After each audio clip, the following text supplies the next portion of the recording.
Now, guys, we are back at the Art of Whiskey, brought to you by the Whiskey Blendery. I think this is part 4. Let me see. 1, 2, 3, 4, 5. Part 5. Now, Andy was already in Kentucky. You're a Kentucky person. That's the best way to describe it.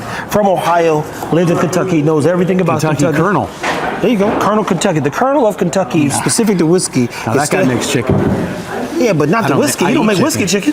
Fair, okay. You don't make whiskey chicken, and we don't know who the Colonel of whiskey is, so you might just become the Colonel. That being said, Andy, you've been on God knows how many barrel picks. What makes this special?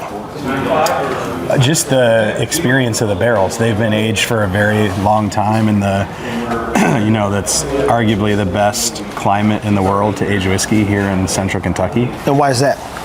There's 4 defined seasons, and they're on average 3 months of each season. So there's a lot of fluctuation, the whiskey going in and out of the pores in the wood and the barrel staves. And, they say a 10-year-old whiskey's had 40 seasons of aging if it's here in Kentucky, and those barrels are almost twice that old. Hold on. Say that one more time. A what? So 40 seasons. A 10-year-old Kentucky bourbon 10 that years. ages 10 years in Kentucky is going to have 40 seasons of aging because there's 4 seasons a year.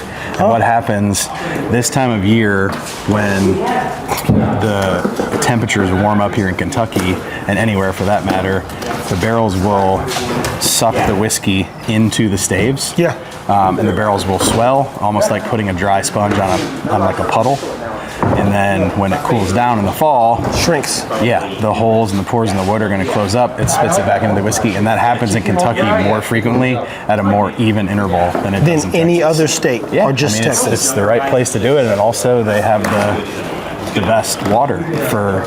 We'll talk about the water another way. They can go watch Neat or the Jack Daniels documentary to learn about the water and the limestones. Yeah. Freddie will tell you about it. There you have it now, Andy. Walk them through what it takes to choose great barrels. Because that's the other thing, too. You come in, there's fucking 20,000 barrels in this thing, if not more. How do you make a good choice? It's between 15 and 20,000 barrels in here, and there's probably 10 to 12,000 in here right now. That's my point. So we got 12,000 barrels. It's a difficult undertaking because the last couple of times we've been here to see these folks, they're all good, but we don't want good.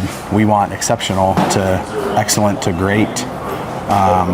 So you have to set you're low. I'm laughing because the thing I talked about on one of my platforms was they talked about Nick Saban, the floor at is exceptional. That's exactly what I was going to say. So we have to set our low end higher than you would think. Because you can't sell mediocrity, be it you're not over or mass producing. Yeah, it's like fishing in a stocked catfish pond in Marion County, south of here. Like, you're going to catch fish. Period. And they're going to be big, and they're going to be good, and they're going to be good to eat.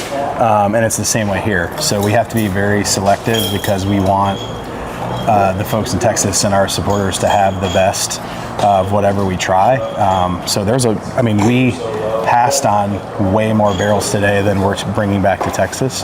And that's a good thing, That's important. We always do that. I tell folks on the tour that I do, and not to say anything bad about any other distilleries, because there's tons of great distilleries here in Kentucky, but they'll buy massive lots of barrels, and they'll get some good barrels and some bad barrels. Some will be single barrel quality, some won't. And we just do things differently. Like, they're almost like casting that net out like fishing for bait, like bait fishing off the shore or the pier or your boat, and you're pulling in mass quantity and you're just trying to get as much as you can, whereas we're taking like a specified type of lure and we're fine casting that out and pulling in a specific type of trophy fish and doing that one by one. And that's kind of what we did today. So there's more barrels staying here that we're not bringing back to Texas than we tried than what we are bringing back.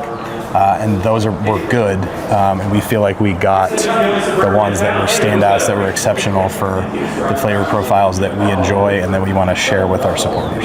There you have it. Now, Andy, any other advice for those people who are either going on the first barrel pick, as you've been on many, or coming to the Blendery for the first time and looking for something unique? I think with anything in whiskey, the biggest advice that I would give to folks is don't overthink it. And it is important to go with your gut, but also keep in mind that you could be on a barrel pick with 5 or 6 folks, and there could be 4, 5, 6 completely different palates. Yeah. So you also kind of have to open your mind to the opinions and the favorability of what other people like. But I would say seeing their point of view per se. Yeah, and the biggest thing I think is just keep an open mind. Don't overthink it. Go with your gut. And you like what you like. I mean, that's why whiskey's so fun and why I enjoy it. It's subjective. Everybody's different. They like different things. They like different proof points. They like different flavor profiles. Some people like more barrel forward stuff. Some people like, you know, the fruitier stuff that have the citruses and the apples and the bananas. And tried a lot of banana stuff today that I like. That's funny because if you heard in part 2 or 3, Richard said more raspberries and you're saying more bananas. So. Well, I mean, there was definitely a few pockets of barrels that had raspberry. I even got like a little melon on some. There was one that I would call a pear bomb, like a really ripe pear. Yeah. And then there was some that had very tannic barrel forward oak. And I mean, they've been in a barrel for 18 years. Literally so you're 18 get years. That. But there was a nice mix, similar to kind of the buff turkey picks, where we had some that were very barrel forward, and then we had some that were very fruity and character filled and super cool and unique and different. And that's how the experience was today too. I'm excited to get them back and share them with the folks that haven't tried them yet.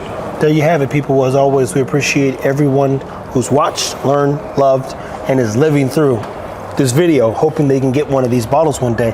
Probably not gonna get a lot of these, if I'm being honest. I think our guy Daniel took the one with the highest yield. Yields were low. Yields were super low, so we got to figure that one out, how to get you some of this 18-year magic. But thank you, Andy, for giving us some insight on what it goes into a barrel pick and being a part of Kentucky and the 40 seasons that a 10+ year barrel goes through. So these ones already gone through almost 80 seasons, and some people won't see 80 years, which means this whiskey is special, to say the least, right?